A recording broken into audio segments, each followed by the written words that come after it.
Good morning, good afternoon sa mga nanonood. May ituturo lang po ako. Tuturo ko kung paano ang pagtanggal ng lumot. Noon, tirinay ko nung tawag nito, walis. Pero ang bagal sa mabagal, hindi makatanggal ng lumot. Anong tawag ng lumot sa English? So, ito, pangtanggal ng lumot, okay man siya, pero mahina siyang magtanggal ng may mahirapan ka kasi pabalik-balik ka ganon, ang tagal niyang matanggal. So, may naisip akong paraan. Tapos, ito yung pangalawa nakita ko naman sa internet, itong ang tawag ito, Clorox. Sabi nila lagyan mo rin ng Clorox, pero ay hirap pa rin, mahina pa rin, hirap tanggalin. Tapos ilagay mo sa ganito, spray mo, sample spray, tapos brush mo dito, mabagal pa rin.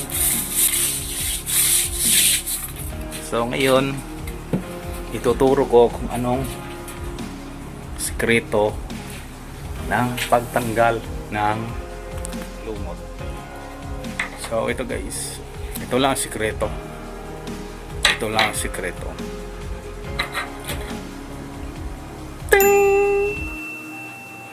Mabibili ito sa kahit anong hardware. Ito tawag na steel brush. Madali lang ito makatanggal ng lumot. Subukan natin.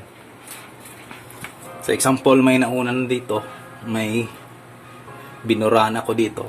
Napakadali niyang itanggal ang lumot guys. Tingnan niyo.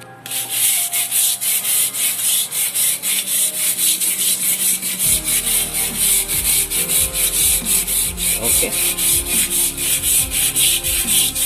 Tapos lagyan niyo ng tubig. Kuha tayong tubig. Ay! Ang ganda! Wala na! For example, gagamitin natin itong brush ito. Ay, naku, ang bagal. Kung may harapan tayo dito, kaabutan tayo na umaga. Ingay pa. Mas madali itong steel brush. Tingnan mo.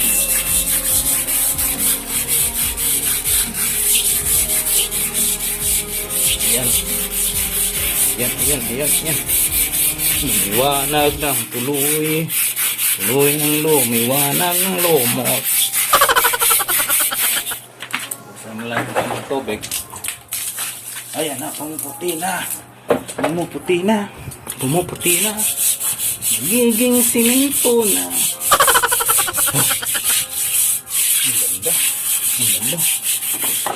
Ang ganda dito.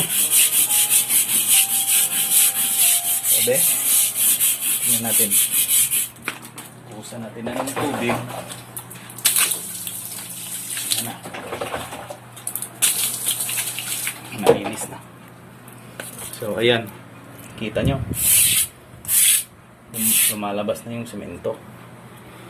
So, ito ang pinakamahusay magtanggal ng lumot. Ano ba?